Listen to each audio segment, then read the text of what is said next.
Welcome, everyone, and thank you for joining our session today. I am Natalie Thompson, Director of Product Marketing here at Genesis, and today we're going to cover how to build a business case for moving to a cloud contact center. We'll spend the first half talking through the value of a cloud contact center and what that brings to your organization compared to a premise system, and then how to translate that value into actual numbers, with the second half applying those learnings to an actual business case template that you will get access to after this event. But before we get started, let's cover some housekeeping items. If you have any questions, you'll have the opportunity to submit those for today's presenters by typing them into the questions pane of the control panel. You may send in questions at any time. We'll be answering them during our presentation. And if we don't get to any of your questions live, we'll make sure to do a follow-up and get those answers sent to you. Now, let's introduce our speakers for today. Like I said, I am just your moderator. I have my subject matter experts on the call with me today. Marty Jackson, Director of Strategic Vision at Genesis, and Juliano da Silva, Senior Director of Value Consulting at Genesis. Thank you for joining me here today. Absolutely. Great. Absolutely. So let's get started. I want to start with Marty. Marty, can you start by telling us a little about what you are seeing customers deal with today on premise? Yeah, absolutely. The interesting thing is that premise has been a great solution up until this point, and it's gotten us, some great experiences, et cetera. But I want to walk you through really what customers deal with when they're trying to keep up with change. And ultimately, that's what we want everyone to start thinking about is what is it like to deal with change? So the first part of this change example is customers change and their needs change, right? We saw this even before COVID, that there was a ton more interactions from customers to the organizations they were trying to deal with. And not only was there more volume, they also wanted to add different channels. They wanted social channels, they wanted digital channels, they wanted to still use the phone, et cetera. So there's all this demand and there's all this demand for new capabilities. And what happened is organizations started to be compared to not only other organizations with their vertical, but for every other customer interaction their customers had. So that pressure of keeping up with demand as well as keeping up with every other organization that your customers deal with started to build up. So what that leads us into next is then you're waiting on us or you're waiting on your current prem vendor to supply you with that change. And in the current waterfall method, if you're on a prem environment, that tends to take 18 to 24 months. So you need this innovation, but instead of getting it in small chunks, you're having to wait for this big ship to just be sent to you all at once for you to take advantage of that. So you're kind of hurry up and wait mode on us. But once you actually get that change, now you have to go through your own IT change process, right? So that can be a change advisory board, you're opening up change tickets. Once you get all that stuff approved, then you've got to go through hardware acquisition, software licensing acquisition, then writing integrations for those upgrades. And then once you get all that stuff done, then you got to do performance and quality and security testing, which means you've added another 6 to 9 months, usually best case scenario, on top of that 18 to 24 months. So you're nearly 3 years into getting in this innovation. So it becomes very impossible, frankly, to keep up with these upgrades. Most organizations we ask, whether they're Genesis or any other prem environment, they're typically a version or two behind, simply because they can't consume it fast enough. And because of all these things that are starting to happen, you get this buildup of silos over time. So we call them silos or islands of information. And basically what that means is that every vendor has its own database, unique instance, et cetera. So you have to keep up with all those things. So you may have everything you need for a customer experience, but it's not natively all in one, which means there's a lot of work on top of that. So the next thing that I want to show you is a picture. And this is a picture we've used for the last couple of years. Happy to send these to you as well if you request them. We see a lot of organizations use this picture over to the right to explain just how complex their environment is. So over to the right, if you look at this, it says these are all the different capabilities. Each one of these boxes are all the capabilities that you need to actually drive the kind of customer experience that you want. And they have to work in harmony with each other. So I talked about silos before. As you can imagine, looking at this, it's a lot more complex than you actually think. So when we go to the next part of this, you'll start to see that, there's implementation challenges and version dependencies, all those things that I talked about before. And a great way, by the way, for you to use this is you can actually take this picture, put all your vendors on it. So you can actually start to show people outside of those who actually work on CX just how complex this environment is. And ultimately what happens is, because you've got these duplicated silos and duplicated administrative efforts, it just gets really, really hard, right? So the complexity, if we'll click on the next one, it just gets harder and harder, and it becomes an exponential type of endeavor versus a linear one. In other words, every time you add a new capability, it's that much harder. So the first time, maybe it's 2x level of effort. The next time it's 6x, and so on. So it just gets harder and harder over time. Marty, that's really interesting. I imagine this complexity has a really big impact on innovation, on people, on processes, on management.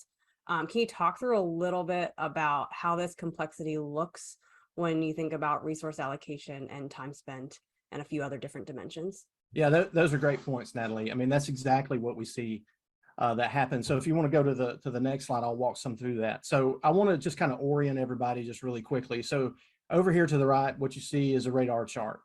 And the key thing about this is the closer you are to the center of this chart, the actual worse you are at that capability. And we tend to break this up into 4 quadrants: revenue, time to market, efficiency, and system management. So I'm going to walk you through each one of these quadrants and explain what we see on Prim today in current maturity. So the first thing is system management. And what we see over and over again through Herculean efforts and just highly skilled, competent people, they're fantastic at system management. And it's because they're on the hook for it, right? They have to be available, scalable, reliable, all the ubles that you need to drive the kind of customer experience you want. And these are real customer quotes. And by the way, this is actual real data that we've learned through hundreds of assessments with organizations in the Prim environment. This one quote, we're a belt and suspenders type of company. What that means is they're very, very anti-risk, right? So they make sure that they throw tons of people, processes, resources, time, etc., at being great at system management. Unfortunately, what happens is that means that you're typically not as good at efficiency, right? So you tend to have tons of tools that you don't leverage really well, not optimized to get the 100% value out of it. And because you have so many tools, it's really hard to stay current. And that drip just builds up over time. Like I talked about before in that picture, it just gets harder and harder. Well, if you're using all your time in system management and that's soaking up your ability to be efficient at all, guess what suffers? And that's your time to market. You're not able to innovate, meet your own business demand as well as customer demand, et cetera. And it's a very tough spot to be in, to know what needs to be done, and you just can't do it. I mean, look at this quote here where it says, IT is the most precious resource that we have. And what that means is you have to be very specific about what you ask for, because you're only going to get so much in a certain period of time. So it's just hard to get that innovation because so much time is spent on system management. And while revenue may be okay, you're not necessarily driving the kind of numbers that you want. So that's the current maturity. So the next thing I want to show you is what customers want to actually prioritize in the future. And the interesting thing here is, of course, they want to shift to the left and down, right? So same 4 quadrants, same idea of what a radar chart is. You don't want to be in the middle of that chart. You want to be on the outer edges. So the first thing let's talk about is their first priority is to be efficient. Now, I know a lot of people would say, well, revenue is always our highest priority. But what we learned over time is they want to be efficient because they feel it drives these other things. So what does efficiency mean? It means, number one, you're not going to continuously throw people at the problem. Hiring more agents, as we've all heard, it's very hard to find people and it's very hard to keep people. So you want to use this technology to augment those humans. So those humans are working on the things that are more complex or high priority, but at the same time, keeping those costs low through technology. So once you get efficiency down, what's the next thing that should happen? What's the next priority? And that would be revenue, right? And the interesting thing that we see with revenue is there's 2 things that you can do with that. The 2 ways you can drive that revenue or profitability, if you'd rather use that term. The first way is to keep your current customers happy. They buy more of whatever it is that you're offering to them. And the second way is to actually add new capabilities to drive growth or get more market share, which actually brings us to time to market or innovation. So even though that's third, that's really one of the biggest gains that you're going to get, because you're going to be, number one, able to keep your current customers happy. And I'll give you for instance, for me, I never pick up the phone. I would rather do something either automated, even FAQs if I can find it, right? But something that, gives me what I need as quickly as possible with as least effort as possible. But there's still going to be people that want to pick up the phone. So you have to keep those folks happy as you start to reach out and innovate and refresh your environment to meet those new needs. Now, the interesting thing here is the last one, system management. And even though that comes in forth as a priority, it doesn't mean that it's not important. What it means is that it's not a differentiator. And today, what's the differentiator? It's meeting the customer where they are. That's empathy, understanding what they need over the channel or the way that they choose to communicate, and being able to execute on that. It's not enough just to know or hear. You have to actually be able to do, right? And if we're building everything in system management, we can't do those things. So system management, while it's a necessary must-have, it's not a differentiator. And the analogy I use is I never call up my utility company and say, hey, tell me about your back-end redundancy systems. That would be insane, right? I mean, nobody cares about that. What they care about is, if I flip the switch, does the light come on? And if not, why? Reach out to me proactively and let me know. So that's an example of the maturity that they want to improve on in the future. I find this is like one of my favorite charts that you always share, because I find it so interesting to see where the majority of customers spend their time today, but where they want to be spending their time, but they kind of get stuck in this like status quo, business as usual, like in perpetuity. And so what, Marty, do you think are some questions that folks on the call can start asking themselves to determine how to make this shift from leaning heavily into system management to now kind of leading with efficiency, revenue, time to market, and then system management? Yeah, absolutely. So this is the interesting picture that Natalie was referring. And I always ask organizations when I show them this information, the first thing is I want them to start thinking about cloud as, it's not just a way to do the same thing you're doing today in the future and somebody else is managing the infrastructure. Of course, there's a benefit to not having to manage the infrastructure, but really it's more about innovation. So when you're looking at this, the first thing I want you to ask yourself is, where do we fit? Does this kind of fit with where we are? Are we more in the kind of dark blue area, or are we, fortunate and in the teal area? Or is it a mix, right? But then the other questions are, how would you define your ability to drive efficiency? How hard is it to innovate in your environment? Can you think of a use case where you wanted to say, add chat, and it took months, if not years, to be able to do that? And once you actually tried to do it, it failed, and you had to take all that effort back, including rolling out hardware, software, integrations, testing, all that stuff I talked about before. What's that innovation life cycle like? So if we'll go ahead and go to the next slide, I want to walk you through a couple of more radar charts before my time comes to an end. And this should really help you sum up what's happening here. So again, it's another radar chart. You don't want to be in the center of the chart like before. And if you'll notice over to the left, there's a legend there that talks about orange is your current capabilities. White, as you can see, most of this area here is white. So either they don't have those capabilities or they want to improve on those capabilities. The key color here is blue. Blue is your ability to actually do something about it. And in most of the cases, when I go to environments and we do consulting engagements, most people don't have that V8 moment where they say, oh, I had no idea we struggled in that area. Pretty much they all know where they might struggle or they want to add new channels. The difficulty becomes in being able to do something about it. And I can tell you from being on the IT side of the house, that's a struggle, right? Because you want to do those things. You want to provide those things to the business. But frankly, the platform as it is today keeps you from being able to do that. But then when we compare that to the next slide, which is cloud, this is the goal.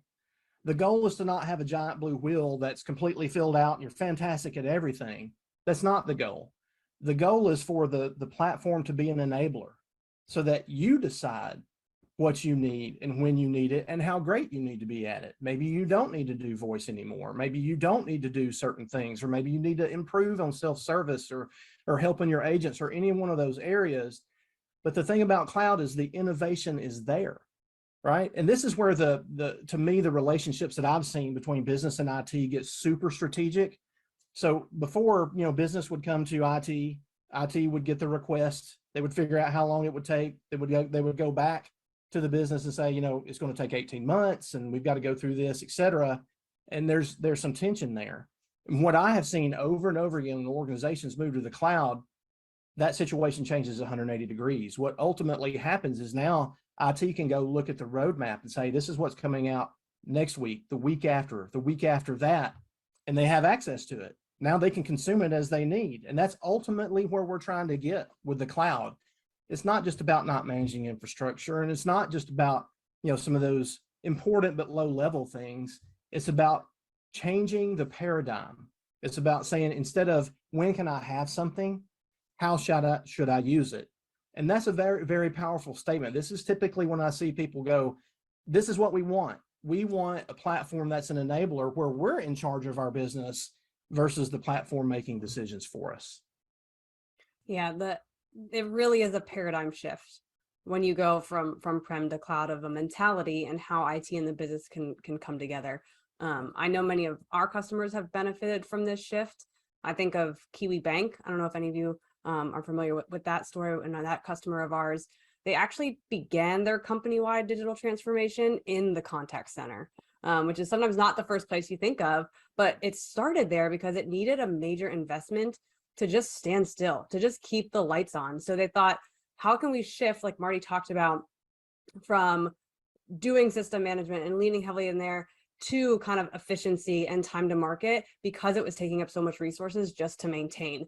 They retired, I think, 5 voice legacy systems, streamlining toll-free numbers, over 90 call flows, resulting in a 28% drop in charges for toll-free calls and a 50% savings per user, including the removal of maintenance and support costs, along with ongoing upgrades that reduced their effort from 8 hours to just 30 minutes overall. Like, when you think about those impacts that they're going to have at scale across months, years, etc., it can really start to add up. And so that's kind of where I think we'll shift to a value-led conversation as all of you start to have these conversations in your organization of, maybe it's time for the cloud. What can that really bring to our organization? How could that improve efficiencies? So Gio, I actually want to switch over to you and ask you a question of, how can we change this conversation to a value-led conversation when we're talking about migrating to the cloud? Well, it's quite interesting, right? You look at this a specific slide that you were showing there, the value conversation can be quite complex, right? More specifically, looking at this, how can you in fact quantify some of this value, right? So the idea is that not only you need to understand which ones are applicable to your business, which ones are actually quantifiable, how you go about quantifying them, but what is the story that needs to be put together in support of that transformation. So one of the challenges that we see the most with companies out there is that, in fact, that is one of the most difficult tasks that they face. In fact, if you go and you look into the next slide, you're going to see that a lot of companies are actually receiving a lot of information. You're going to see that at the same time, they are having a hard time making sense of all of that information. That basically puts them in an information paradox. At the same time that they are receiving a load of information from vendors, they have a hard time understanding how it in fact impacts their business, if it delivers to some of their requirements. But it's very difficult to make decisions between vendors sometimes, right? Understanding exactly who is delivering, how they compare, and so on. Right. So the consequence of that is, most companies actually reach a tipping point. If you go and you look into the next visual that we have here for you, you're going to see that there's only so much information that an organization can consume. And at some point, it becomes enough. It becomes impossible to make sense of things. And they start to resort to bias to make some of the decisions. Right. So the consequence of that, it's even worse than you can imagine. So if you go and you look into other stats that we have over here, you're going to see that a lot of companies are actually not making any move at all, right? So it's really hard for them to actually justify because they don't know exactly how it is going to impact their business. They don't know exactly how the value is going to come about, so they don't necessarily move. So this is actually a very common challenge that we see out there. Yeah, I feel like the common thread here is like status quo. Don't get stuck in the status quo. Whether it's an overload of information or how you kind of manage the systems. So I'm curious, with all the customers that you've worked with, Gio, is there a methodology that kind of works really well? Like, what is that secret sauce to put together a value-led business case or a value-led conversation to where it moves companies forward out of the status quo to kind of unlock new potential? Yeah, absolutely. There is a method to it. And it's actually a very simple one. What we have over here, it's basically a process that we've been able to map in a very simple way for you.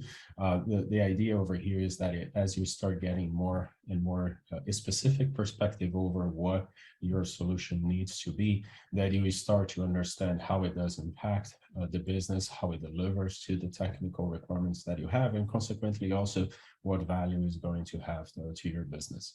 Right. So if we go and we look into this, the idea is that you want to partner with a company that is helping you gain perspective and understand the details behind each one of these three conversations that we have in there, how they actually relate to each other and how they actually support your business decision. So maybe to simplify this a little bit, on the next slide, we are actually showing you that, in fact, independent of whether you were starting this conversation on the business side or on the technical side, at some point, those conversations, they have to merge. You also have to merge a financial analysis that basically allows you to, at the end of the day, consolidate a very important story, which is your story, right? The consolidation of these three tracks, as Natalie clicks on the visual there for us, you're going to see that the goal is really for the business outcome to be a consolidation of the three conversations, and also very, very personal to your business. Great. Thank you for kind of setting the stage here and walking through that methodology. Now, I think the next part for me is the really exciting piece, because Gio, I know you've worked closely with many customers to put together business cases. And so we actually have an example of one that we've used for a customer, kind of in a template that all of you will get at the end of this presentation. And so we want to walk you through each piece of that business case template. How do you apply the stuff that Marty talked about? How do you apply the stuff that Gio talked about? Where to put in the right numbers, how to quantify those numbers and get to that data. So I'm gonna actually pass it over to Gio as he walks us through the example. All right, thank you, Natalie. Yeah, so this one over here, it's a recent example for us. The idea over here was this customer was facing quite a few operational challenges. So what we did was actually to partner with them and try and give them that perspective that I just mentioned to you. The first thing that you want to see in a business case is basically a good understanding that your vendor understands where you are, understands who you are, understands the challenges that you are facing, and what potential consequences that it will have to your business, right? So it's really important that when a vendor comes to you and really expresses what it is that they are providing to you as a solution, that they are starting from the most basic point of view, which is who you are and where you're coming from. Going next, you need to be able to see that they understand where you want to be, right? So what are the strategic goals that you want to deliver to? More specifically, we see over here, of course, an improvement in CX, improvement in employee experience was also essential for them, and optimization of costs. So this company, in fact, is challenged in many ways, from the customer perspective, employee perspective, and then at the end of the day, that is costing them a lot, right? So the idea is that they are trying to fix all these three things at the same time. And so you're going to see over here more specifically that we are starting to get a perspective over the business conversation, right? So where they are, where they want to be, and more specifically now, the challenges that they are facing. And you're going to see over here a compilation of, I would say, 6 major areas of challenges that they have, in terms of having disparate systems, basically not being able to manage and orchestrate their customer servicing, considering the fact that they use multiple BPOs. So there is in here a multitude of limitations that prevents them, in fact, from delivering to all of those goals that they have highlighted. Going next, we can actually see an assessment that was done in terms of their technology, process, and people, right? So the idea over here is to understand some of the, I would say, most basic capabilities that you can see in these columns in this slide, right? From routing, voice, digital, and so on. And then assessing the technology and how it, in fact, impacts their processes or their people. A good example of this is knowledge management and quality monitoring, right? You can see that even though they have exceptional quality in their people, they are not able to work in a very effective way. In a way, their processes are broken, but more importantly, the technology is not really facilitating anything for them, right? So this was actually an interesting perspective. It's a very common for us to try and provide this type of perspective to companies we work with, and we believe this is an important perspective for you to have and to really understand how specifically technology is impacting your business. Gio, I love this slide. I think it's a great way to look at all the pieces that impact a contact center. If we think about going back to Marty's slide that had all those different systems and solutions that make up a contact center, this is a simple way, I think, to prioritize and outline where you feel like you rank today, what's differentiated, and if there is a differentiation, are you actually executing on it really efficiently and effectively, right? And if not, that may be the place that you look at first. So how does this kind of shift maybe into where they start? Like, what are those opportunity areas? It absolutely does help you pinpoint exactly what areas of opportunities are out there, right? So looking into the next slide, you're going to see that we have actually identified 3 major areas. Just to touch on them a little bit for you, centralization of orchestration. So the idea was for this company actually to, instead of relying on the infrastructures of the BPOs to basically facilitate the customer servicing and routing and all of that, they chose to actually bring the orchestration to their control and basically leverage the routing in a way that it distributes interactions to the BPOs based on needs, based on intent for the interactions they are receiving, or even based on the quality of customer service that the BPOs are providing them, right? So a really interesting perspective that was provided to them, and they felt really positive about this specific opportunity. Digital consolidation was another one that they chose to actually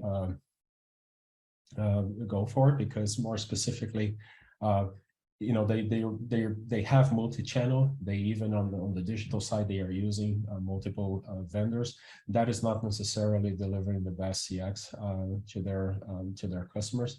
So the idea was for them not only to consolidate the digital technologies they were using, but also to consolidate also with voice, right? So bring everything into, I would say, a unique umbrella. In the idea here is basically to enable the business to, at some point, basically leverage it through omnichannel, right? So that's the idea there, to be able to leverage omnichannel to try and optimize costs. At the end of the day, that's also one of the goals they have.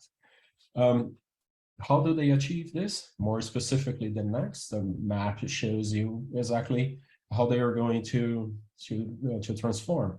So there is a very specific, in fact, a lot of details behind the technology track that you see over here on this slide. A lot of details into why specifically the technology is being applied to some of those components. To some extent, it's obvious. We saw how bad it was in many cases. But what is really an important aspect over here is how specifically the technology is now improving their ability to transform internally their processes, and also start leveraging in a very efficient way the effort from their people, right? So just basically giving their business the best opportunity to be efficient. So this is also a very, very important map to receive. Yeah, I know those two kind of paired next to each other. It's really eye-opening to see the shift that you can make. Absolutely. And so if we look at kind of where do you close the gap across those three opportunity areas that they identified, what does this slide help when you're talking about a business case and presenting it to your stakeholders in your organization? And it's actually very interesting view as well, because this is basically how most companies evaluate technology investments, right? They want to understand what is the potential value that they are going to receive, what is the cost to implement, and consequently, what is the time to value. And what you're going to see in here is something that is actually very typical to a cloud offer. And goes back to the point that Marty made a little earlier, right? So it's not necessarily if or how to tap on a specific capability. The question is, the capability is there. It's for you to use it, and it's just a matter of deciding when to use it, right? So it's available to you, and here you can specifically see how each one of these opportunities that we mapped, how they actually, rank. You're going to see that they are about to deliver extreme value to this company, and at the same time at a very low effort and very, very fast. So this was a really interesting perspective. They did not expect to see something like this, and I highly suggest any company looking into technology that they also evaluate their investments in such a way. Yeah, I'm going to give a few examples if you don't mind me interjecting, because the time to value, if I look at a lot of the customers that we've talked to that have moved to the cloud, that is a key piece, right? I think if I look at Coca-Cola bottlers, sales and service, this quote to me stands out. It says, "Our future is no longer constrained by our past." And really the reason why that matters is they said they have better development cycles with regular releases and a strong innovation roadmap, meaning that before they were kind of like constrained, but now this like time to value has been escalated and they can release whenever they need to bring new innovation to market. So I find like that is key, and one that you really should keep an eye on as you're talking about building a business case and what can be added in there. That time to value piece is really important.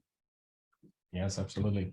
And I would say another interesting perspective that I would suggest you receive is what you actually see on the next slide, which is one that talks about, well, I'm getting a technology refresh. I understand that I'm getting something that is very, very capable. I can tap on a lot of functionality and drive a lot of very evolved CX strategies out there.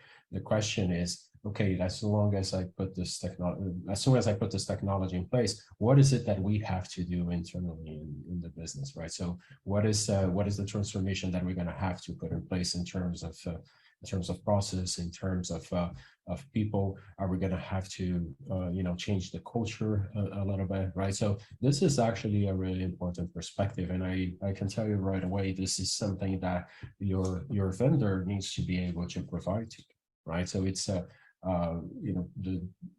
vendor like Genesys, for instance, has a ton of experience in terms of giving pointers and helping customers in terms of understanding what it takes to actually leverage the best of the platform. So that's definitely an important perspective that I, again, highly suggest you get. And in fact, this gets into a lot more detail, and it should, because if we go into the next perspective, you need to also understand if the vendor that is supporting you has experience in this. And what you see over here is something that we actually bring to the table when we work with customers. It's basically our cloud migration approach, right? So this over here is basically the culmination of all the experience that Genesis has in terms of executing thousands of migrations. So we do have an experience, we do have a recipe, and in fact, you need to understand if that recipe applies to you, how it works, what is in there for you, how it supports you, and so on. So when you're looking to a vendor, this is also important, what kind of experience they have, what kind of support you are going to get in the process. Moving next, there is also a perspective over the execution timeline. And you're going to see over here, basically the 3 opportunities being actually rolled out in 3 phases that we typically like to call walk, run, and fly. And for each one of those phases, it's important to understand that there is a technology transformation, but there is also a process and a people transformation, an adjustment that needs to happen business-wise in a way that it taps, I would say, on the best that the platform, that the technology is actually giving you. So it's an important perspective for you to also understand, okay, how realistic is this in terms of what it's going to take from our business to be able to execute this the best way possible. Yeah, and I just want to add something here, Gio, if that's okay. Absolutely. You know, one of the things that I've seen in a lot of these moves to the cloud is that we'll start with this walk, and then we'll have, of course, what the run roadmap is going to be and what the fly roadmap is going to be. The interesting thing about cloud is you're not locked in, for instance. So I've seen some organizations see that when, you know, the cloud solution drops a new capability that they thought was going to be in run, they can actually adjust and move it into walk.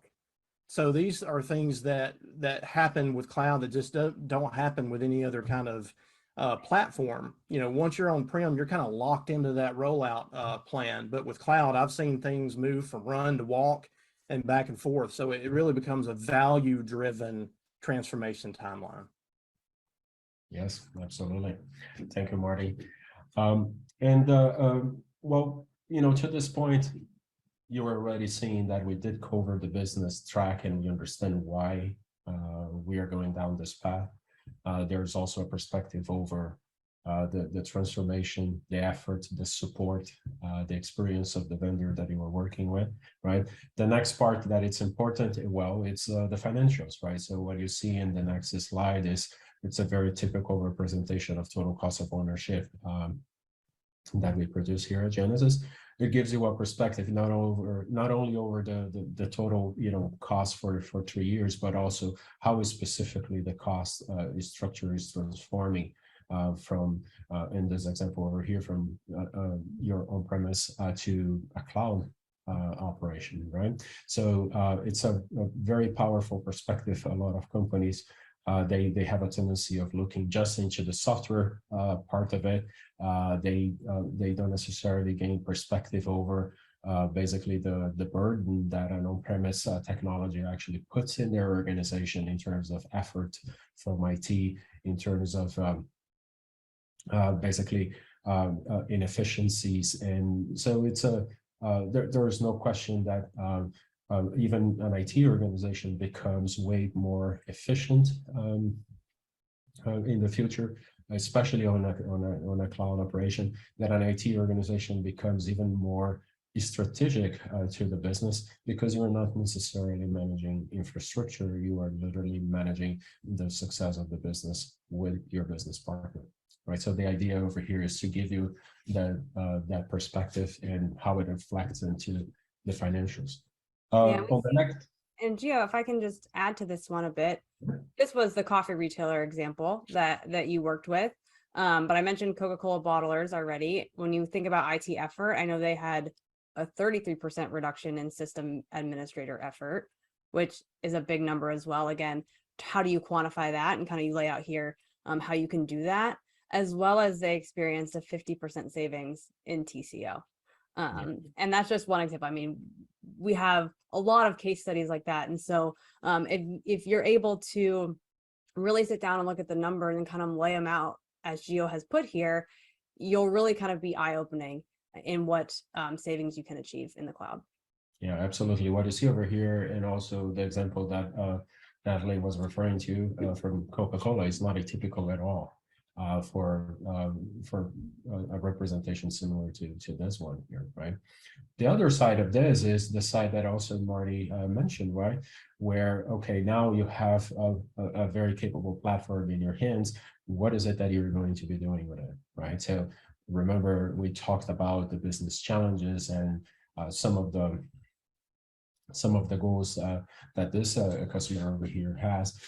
Well, the idea over here is to try and express the value of the business impact that the technology would have in the future of their business, right? So this is also a very interesting perspective. Over here at Genesis, we have the habit of helping customers in understanding not only the use cases that are available to them, but also the potential business impact, the value, how it is all calculated, and more specifically where the value is coming from, right? So that helps you understand exactly what solutions actually to go and implement, what solutions is going to give you the most value. Understand specifically how a specific transformation at what time in the future, how much value is going to deliver to your business. And then I would say going next, I would say probably the last perspective that I think it's really important is the perspective of the opportunity cost, right? So what really, what is the impact of maybe not executing this transformation, right? So this company was already under the understanding that they were actually being challenged, right? So the market was challenging, the industry is transforming, they are not necessarily delivering to expectations their customers are having over their brand. So they are feeling challenged, and not only now they have the perspective of the solution and how it helps deliver to those business goals. What you see over here is basically, okay, if you now, with all this perspective, if you don't execute this, what is the consequence of that, right? So it's very common for a vendor like Genesis to work with you to understand exactly what are these pain points, what are these consequences, right? So don't get me wrong, this type of information won't come from Genesis. It will come as a consequence of the collaboration between you and the vendor. It will come from the partnership that is supposed to be established in the process of actually building this business case. Yeah, this one to me is a really big one because it's the status quo. If you don't shift, like what's that risk of not changing?